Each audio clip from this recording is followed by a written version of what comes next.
Um problema que era crítico para o Corinthians e o Transferban acabou favorecendo o clube. Vamos ver de que forma.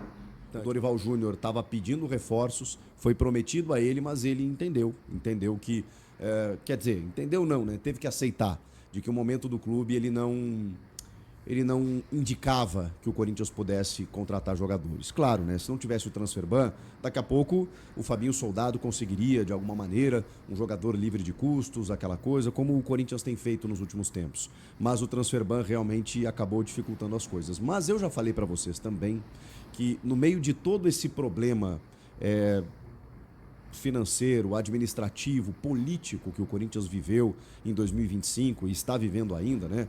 Com um presidente que foi impeachmentado, eleições indiretas, um presidente primeiro interino, presidentes afastados, a gente já vai falar sobre isso. No meio de tudo isso, né? E uma dívida que só aumenta, e aí alguns salários atrasados. A diretoria do Corinthians teve dificuldades, inclusive, para contatar e contratar alguns jogadores.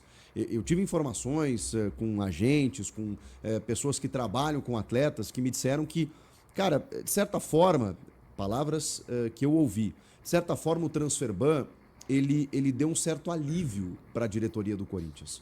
Porque você corria o risco de ter muitos negócios fracassados, de daqui a pouco contratar um jogador que o jogador gera uma expectativa na torcida e ele decide não vir. E muitos atletas estavam recebendo telefonemas e pensando duas vezes, cogitando, e eu sei que você do outro lado, como torcedor, deve estar pensando o seguinte: pô, se o cara cogita jogar no Corinthians, ele não tem nem que vir, o cara tem que aceitar de imediato. Mas a gente precisa entender que às vezes o cara busca uma segurança. Ele olha para a situação do clube e pensa o seguinte: poxa, tá tendo protesto, tá tendo. A gente não sabe quem é o presidente, tem uma instabilidade muito grande, o salário atrasado. Daqui a pouco eu tenho um projeto um pouco mais estabilizado dessa maneira aqui nesse outro ponto. Eu vou aqui nesse clube que talvez não tenha tanta expressão. Acontece, gente. Então, como eu disse, o Transferban, ele deu uma amenizada. Por quê? Porque eles não podiam fazer mais nada. Então a diretoria não tinha o que fazer com o Transferban. Não que a diretoria não tenha tentado derrubar, tentou. Negociou com o Santos Laguna lá como pôde. O caso foi para a FIFA, voltou para a FIFA, né? Onde o Corinthians manifestou o interesse, né, de querer pagar, dando uma entrada alta de 70%, parcelando o restante. A FIFA falou com o Santos Laguna e o Santos Laguna ficou irredutível. Então, não teve jeito. O Corinthians não tinha os 40 milhões de reais em caixa para bancar e o Transferban não foi derrubado. E o Corinthians até tem outros problemas, né, no horizonte, né, que a gente já citou, a questão Matias Rojas, mais 40 milhões, a questão Tajeres, do Rodrigo Garro, mais 23 milhões, que são situações que ainda estão no CAS, na Corte Arbitral do Esporte, e que a qualquer momento podem definir outro Transferban. E se os Transferbans eles continuarem, não é que o Corinthians está tranquilo, aí que mora o perigo. Você pode começar a ter outro tipo de sanção, como perder pontos na sua liga. Daqui a pouco, num caso mais extremo, um rebaixamento. Bom, aí o Corinthians vai ter que tirar dinheiro de alguma maneira, vai ter que pedir empréstimo, vai ter que fazer uma loucura, vender um jogador que não queria, porque não vai ter jeito, vai ter que arrumar esse dinheiro se chegar nesse ponto, nesse nível. Ainda não chegou. Pois bem, diante de tudo isso, já que a gente está nesse assunto, o Ministério Público fez algo que o Conselho Deliberativo do clube não havia feito até então. Com uma medida cautelar, pediu o afastamento dos 3 últimos presidentes do clube: André Sanches, Duílio Monteiro Alves e Augusto Melo. O Augusto, por ter sido impeachmentado, ele já perdeu todos os seus poderes políticos e ele já está afastado de todas as suas funções e atribuições que ele poderia ter dentro do Parque São Jorge. Ele não pode mais pisar no clube. Isso, né, enquanto impeachmentado. Mesmo assim, o MP definiu esse afastamento por precaução, né, para que, sei lá, daqui a pouco muda o estatuto, tem uma manobra jurídica, sei lá, qualquer coisa o MP já pediu também do Augusto Melo. E dos outros 2, enquanto acontecem as investigações dos cartões corporativos, das notas fiscais, tudo isso que a gente noticiou nos últimos tempos, né? Do Andrés tentando até pagar um valor, né? Não, esse dinheiro, eu me enganei e tal, tá aqui, 15 mil reais, 8 mil reais aqui, as notas fiscais do Duílio, né? Lá em Fortaleza, quando o time foi jogar lá na Sul-Americana, com remédio até para disfunção erétil, pois é, essas coisas aí, tudo isso está em investigação. Enquanto isso, o MP pediu algo que o Conselho já deveria ter feito: baniu esses caras momentaneamente, né? Baniu, na verdade, é um termo mais definitivo, então o termo correto é afastamento. Afastou do Conselho Deliberativo e do Conselho de Orientação, o CORE.